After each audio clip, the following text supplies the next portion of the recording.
Rachel Ford with Derby City News. It's Louisville's news the way you want it, direct, comprehensive, and now. Over the coming weeks and months, I'm going to be talking to some movers and shakers in our community. First up, I profile Republican Congressional Candidate Todd Lally. Todd is a newcomer to the scene, and so I allow him to introduce himself. In addition, Mr. Lally and I discuss some important issues facing our community, such as health care, the economy, and job growth. Let's watch. Thank you for joining us. Thank you for coming. You are a new face on the political scene, and many of our viewers have probably never seen your face or even heard your name for that matter.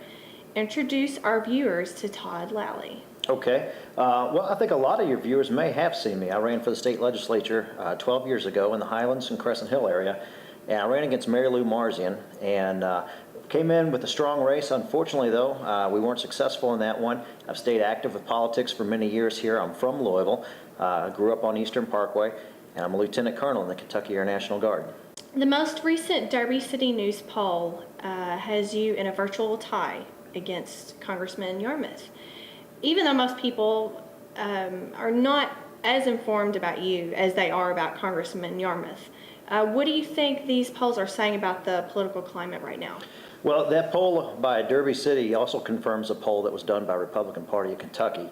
That poll indicated that Yarmouth was at 49% and I was at 43%, with 4% undecided and a 3% margin of error. So that would put us once again at a statistical dead heat. So that's two polls that have confirmed that. We are trying, at least my campaign, we are contracting out with a Washington, D.C. poll service, and they're going to run one more poll so we can confirm that data. And we're going to do a much larger sample size, and it's going to be a live poll. And if it confirms what the other two polls have shown, that we're statistically at a dead heat, I think that's pretty incredible, 4 months out, that a virtual no-name in politics is at a statistical dead heat with an incumbent. And I think that what tells people, or it tells me, that people are just not buying this agenda, this Obama agenda, and they're tired of 10% unemployment, and they're tired of the debt that we're mounting as a country. Do you think that goes along with the idea of this being kind of an anti-incumbent, anti-establishment year? I think so, and it transcends party affiliation too. I think there will be some Republicans that will probably lose their seats in office because of the anti-incumbent wave. People are tired of Congress right now. With 20% approval rating, people realize that you cannot change Congress until you change the people that you send to Congress. And those were the very words of the person that I'm running against 3 years ago. He said that when he was running, that we cannot change Washington until we change who we send to Washington. Let's discuss a few of the issues. Okay.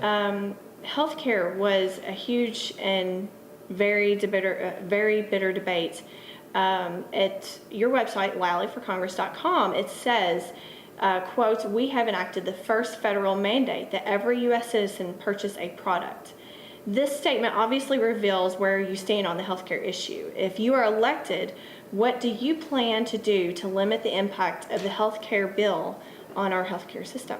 Well, to limit the impact, and a lot of people have asked me if I'm running on repeal. And the answer to that quickly is no, I'm not, because repealing it is such a long, difficult process that I just don't think that it's realistic. And I'm not going to be a politician who's going to lie to his constituents to try to get elected. I think repeal is going to be extremely difficult under the current culture that we have in Congress right now and the current numbers that we have. To repeal that bill, we would have to be able to override a presidential veto. That would take 66 votes in Congress. And we have 41 Republicans in there now. So even after this midterm election, I still don't think it's going to change the numbers enough to make a difference. So what disturbs me about the health care bill is, one, the price of it. It was estimated to be almost $1 trillion, and now the CBO, the Congressional Budget Office, is saying it's going to be an additional multiple billions of dollars. So as a nation, we could not afford that bill in the very first place. To have an individual mandate on it that charges or fines somebody $695 if they don't buy this insurance, that's unbelievable. It's the first time ever the federal government has said, we are making it illegal for you to not purchase, if you do not purchase a private industry's product. And that's what this healthcare insurance is. It's a private industry's product. So it's unconstitutional. I think we'll fight it in the courts. And if the Supreme Court doesn't rule that it's unconstitutional, then we can look at some of the funding mechanisms and see if we can mitigate how it's going to affect people. Several of Congressman Yarmouth's several moves that he's made to stimulate the economy as well as increase the number of jobs in Louisville. And bear with me because this is a little bit of a lengthy list. But it says here that he voted to increase the minimum wage, crafting an economic recovery package that provides rebates to families as well as increase the child tax credit, supporting legislation that extends unemployment benefits, putting together a housing package that would help families in the midst of foreclosure to stay in their homes. Basically, how do you respond to this?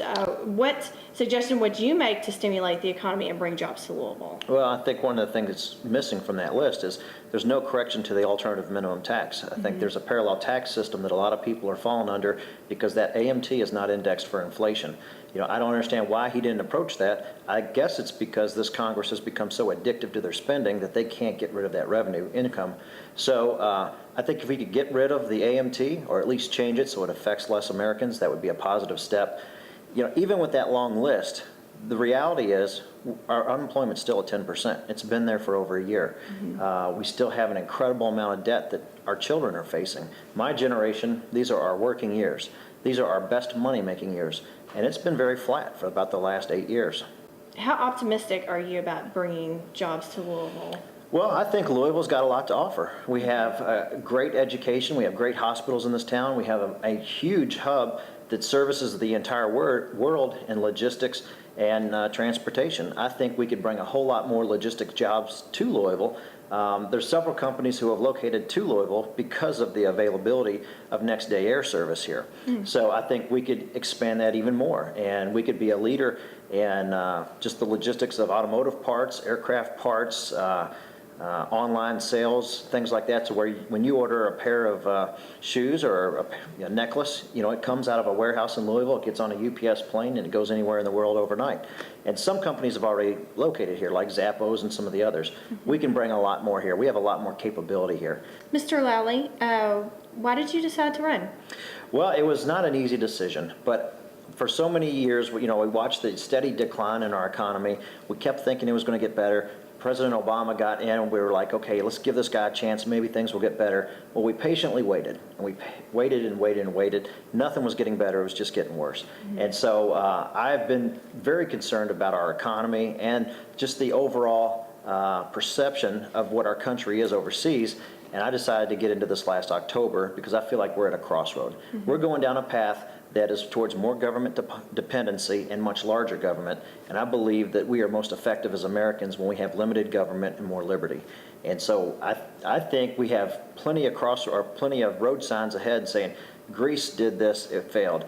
Ireland did this, it's failing. Spain's doing that, it's failing. And we're clearly marching towards those same destructive paths that they're on. And I think it's time to change that.